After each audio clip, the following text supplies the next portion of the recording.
All right, on this episode of Bouts Talking Bouts, we got a big card coming up, BKFC 9, and it is quite the rematch here. We got Lobov versus Knight Part 2, and a stacked card all around going Saturday, November 16th, and I've got promotional figurehead Dave Feldman on to talk a little bit about all that. So how's your day going so far there, man?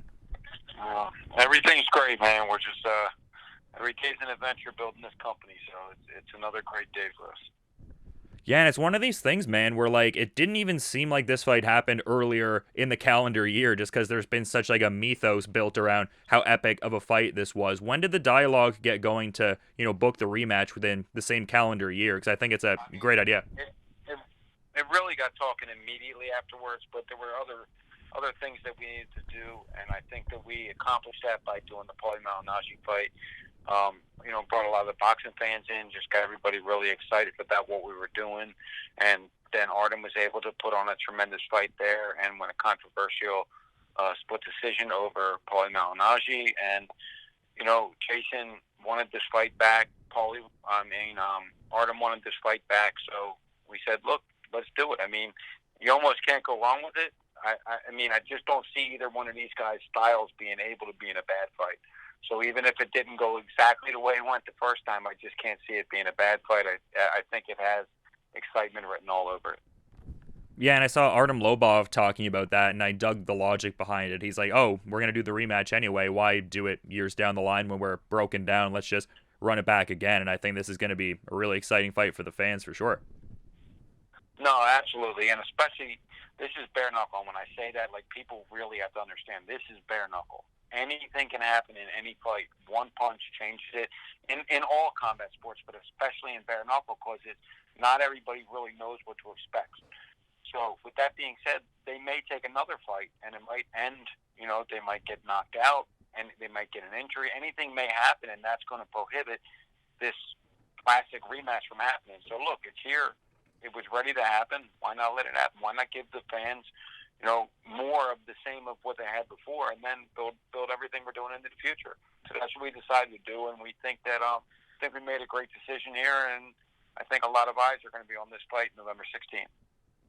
I would have to agree with that, man. But even beyond just the high-stakes main event here, I'm noticing there's quite the heavyweight title fight on this card as well. And we got Chase Sherman getting ready to make that first defense of his title to take on Joey Beltran. So how did this fight come about? Why did Beltran seem like the logical choice for this? Because I think this has, a lot of fireworks written all over it.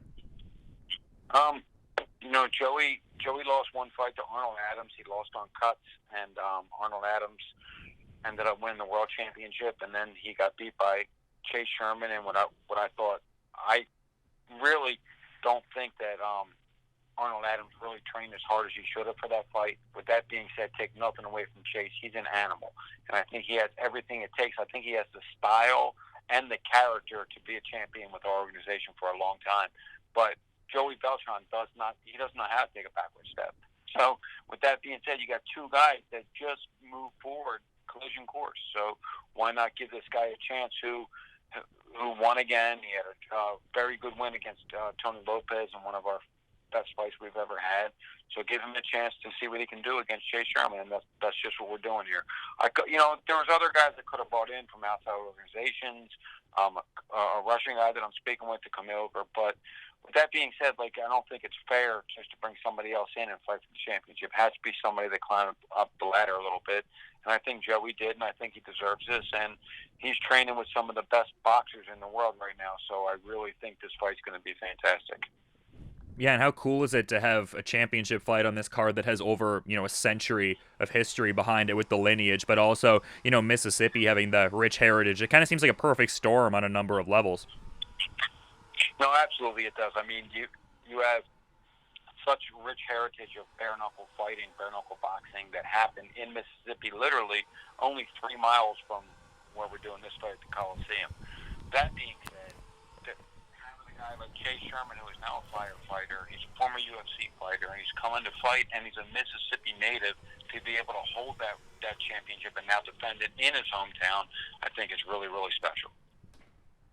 Yeah, absolutely, and he seemed very proud of that the last time I had done an interview with him and everything. But another fight on the card that I'm curious about is Johnny Bedford versus Charles Bennett. Charles Bennett, obviously a known name on the circuit, and Johnny Bedford winning the title in his last outing. Is this a fight where this is going to be the first defense of Johnny Bedford's title, or is this a non-title affair?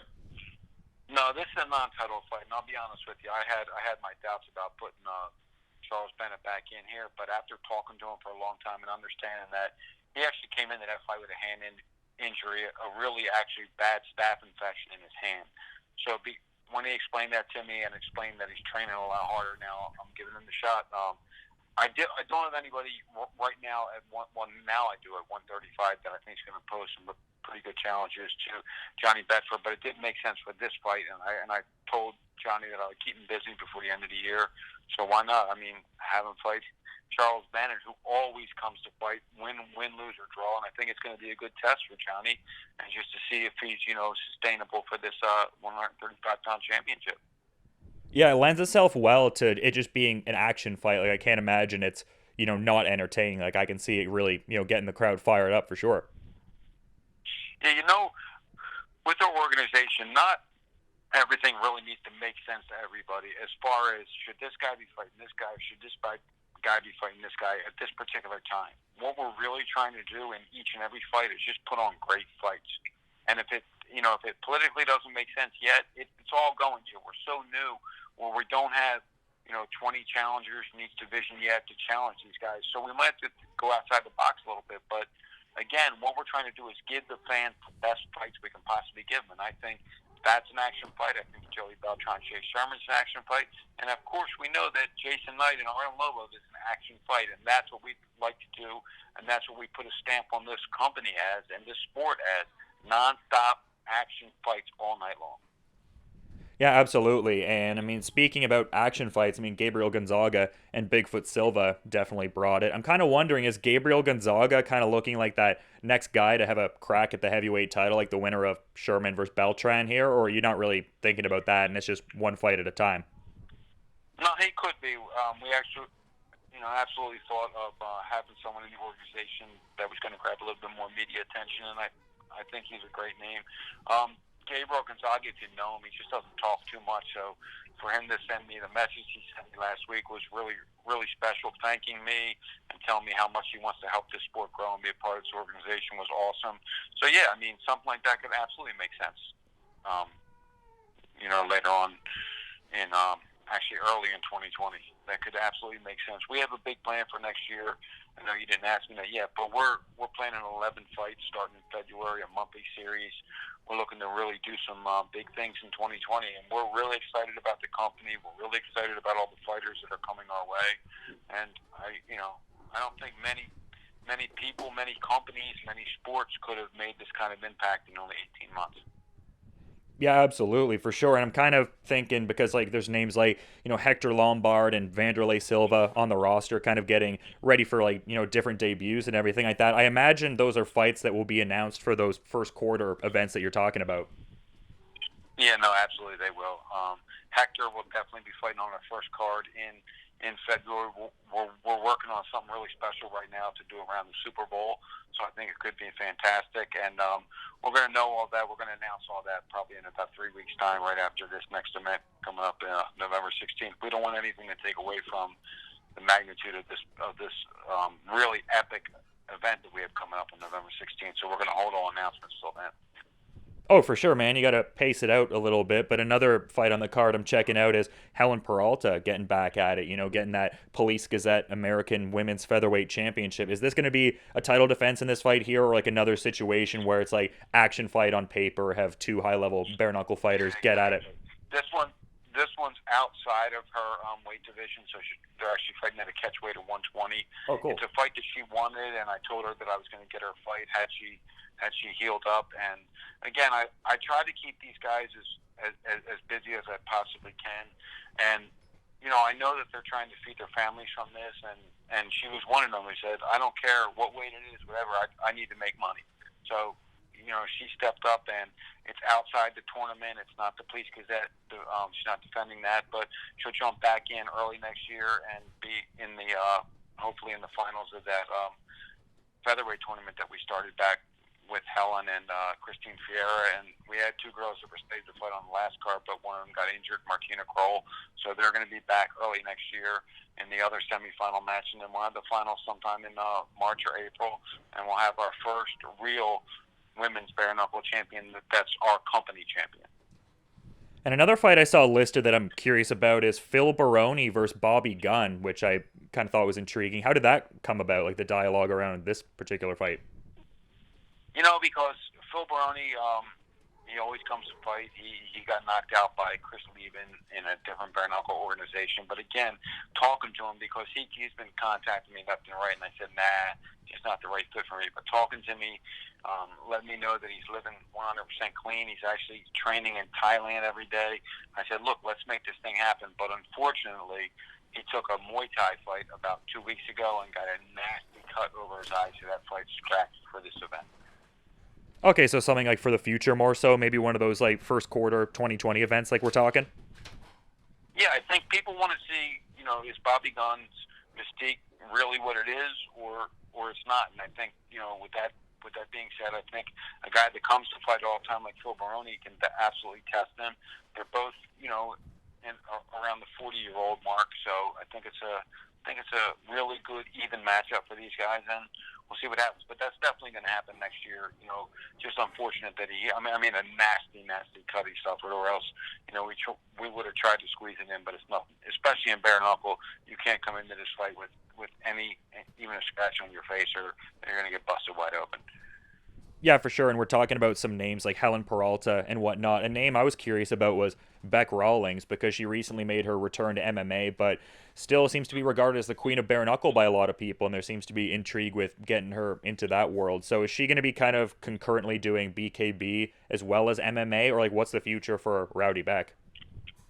Yeah, in all honesty, I'm not really quite sure what the future is for her. I saw her fight in Bellator, and I think that it was just a little bit of a change up to her, and she wasn't, all she had to do for the past three fights was just throw punches, and I think, she had to get back to what mixed martial arts was all about, and unfortunately it didn't end up well for her.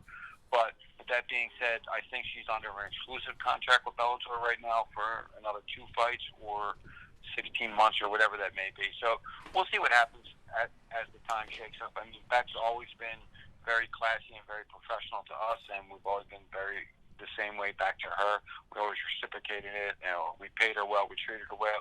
We built her up into a star, and I think, if she wants to come back, this could absolutely be her home again. Yeah, it seemed like a mutually beneficial relationship on a lot of levels. But I've been talking about some of the, featured main card fights and everything like that. But we got a lot of, hungry up-and-coming bare-knuckle boxers on this card. What are some of the other fights that people should be really, putting a spotlight on and, like, making sure they got all the snacks and drinks ready to check out? Well, we got one fight. His name is Caleb Harris. He just came off a sensational walk-off knockout, one-punch knockout over Jonathan Vincente on our Bare Knuckle Fight Championship 7 card. It actually went viral. I don't know if you saw it, but he knocked him out flat on his face. So he's fighting another guy that just keeps walking to you. His name is Jeff Shippens. He won a knockout on that other card, that WBKFF card. So he won a knockout there. So I think it's another really intriguing matchup. And really, really looking forward to that one, because it's fireworks anytime Caleb Harris steps into the ring. Yeah, it's going to be a great card all around, and like you said, just really interesting to see like what BKFC's been able to do in such a relatively short period of time. But you've been great with your time, man. I imagine you got a lot of other things to do, probably a presumably busy guy. Is there anything you'd like to add as a parting thought as we're wrapping up here, though?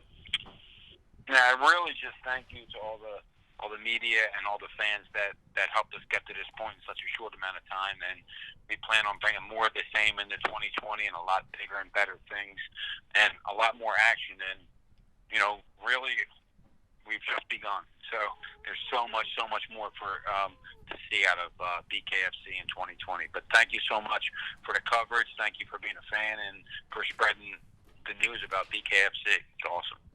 Oh, it's a great product, man, and it's a lot of fun to watch, and people can be enjoying that for sure. BKFC 9. We're talking about 2020, but we still got one more event in 2019 here, Saturday, November 16th. It's available on Fight TV and a myriad of other conventional pay-per-view platforms. You can check out Bare-Knuckle FC for more information on that. Going to be a great card that I'm looking forward to. Lobov versus Knight 2. And it was good to get some insights from promotional figurehead David Feldman. Thanks for the time, man, and hope you enjoy the rest of your day, too. Thank you so much again.